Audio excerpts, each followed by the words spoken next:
আমরা তো গরিব মানুষ, কম বেতনে আমরা কাজ করি, টাকা পয়সার আমাদের অসুবিধা, এদিকে আমরা ছেলে মেয়েকে পারি না ভর্তি করতে।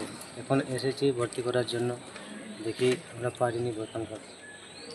তো আপনারা কি স্থানীয় প্রধান তারপর মেম্বার ওনাদেরকে জানিয়েছিলেন হ্যাঁ, এটা? জানিয়েছে কাল আমাদেরকে।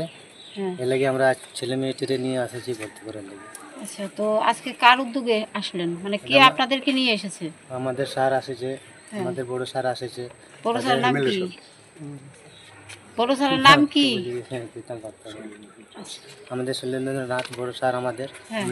এমএলএ সাহেব, হ্যাঁ। তাই না আমাদেরকে বলেছে আসার জন্য। এর লাগে আমরা দেখবো কী হচ্ছে কি না করে নিয়ে আসেছি। ঠিক আছে।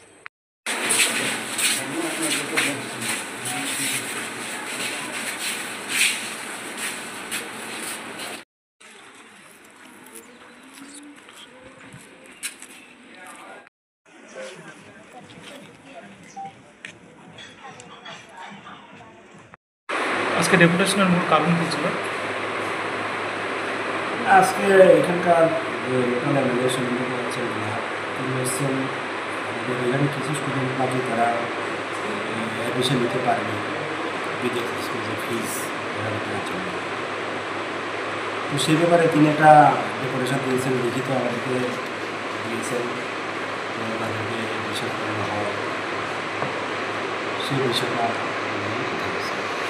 মোটামুটি কতজন ছাত্রছাত্রী এখানে আসে যারা অ্যাডমিশন নিতে পারেনি? ওনার যে ডাটা সেই মতো এখানে দেখা যাচ্ছে 18 জন।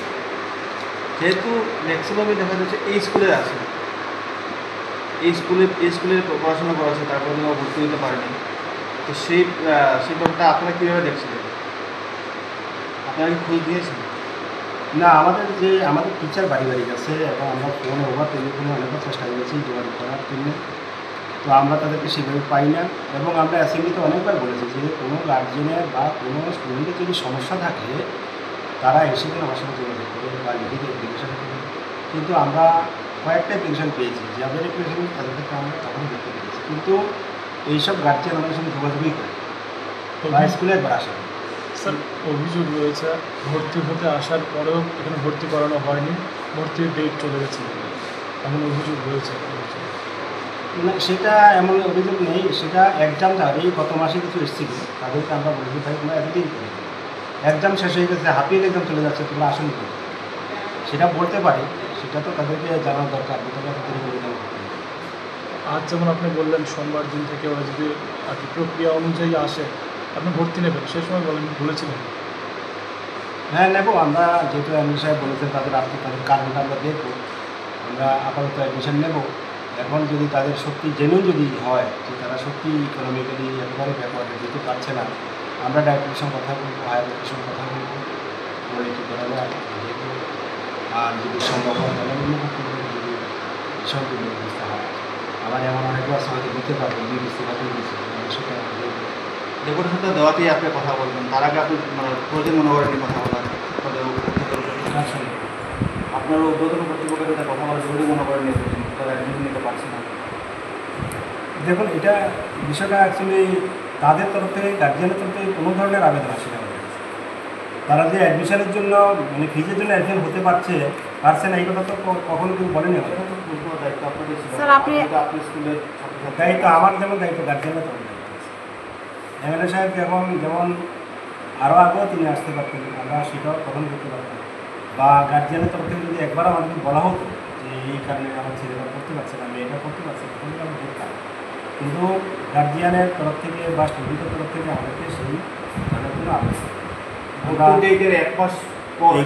এখানে যে 18 জন স্টুডেন্ট আছে এর মধ্যে আপনার অনেক স্টুডেন্ট আছে গতবারও ফিজ দেয়, কিন্তু তাদের তো সমস্যা হয়, তাদের পরীক্ষা দিয়েছে, তাহলে এইবার কিন্তু তারা আসলো না। এখানে যে 18 জন, আমরা যদি লিস্টটা দেখি গতবারও কিন্তু তারা ফিজ দেয়নি, ফাইনাল পরীক্ষা দিয়েছে, অফিসে দেওয়া হয়েছে, রেজাল্ট দেওয়া হয়েছে, সমস্যা তো হয়নি কোনো। তাহলে তারা এইবার কেন আসলো? তদন্ত করেছেন? তদন্ত তো আমরা শুধু করার দায়িত্ব না, তো গার্জিয়ান তরফ থেকে আমাদের থাকতে হবে। গার্জিয়ান যদি অ্যাপিল করে আমরা সেই অ্যাপিলটা আমরা দেখি, অফিসিয়ালি দেখি। আপনার স্কুলের একজন স্টুডেন্ট ভর্তির ডেটের 1 মাস পর ভর্তি হতে আসছিল, আপনি বলেছেন যে এবারে ভর্তি নেওয়া হবে না, এরকম একটা অভিযোগ হচ্ছে? না, এরকম কোনো অভিযোগ নেই। আমরা তো ভর্তি আমাদের লাস্ট মাসে ভর্তি হয়েছে, আগস্ট মাসে পর্যন্ত ভর্তি হয়েছে। পার্টিকুলার গার্জিয়ান অভিযোগ করেছে, আমরা এসেছিলাম ভর্তি হতে, ডেট চলে যাওয়ায় আমাদের না করেছে ভর্তি হবে না। না, সেই ধরনের আমার কাছে আসেনি। যদি সেরকম হতো তাহলে আমার সঙ্গে দেখা করতো, দেখা করে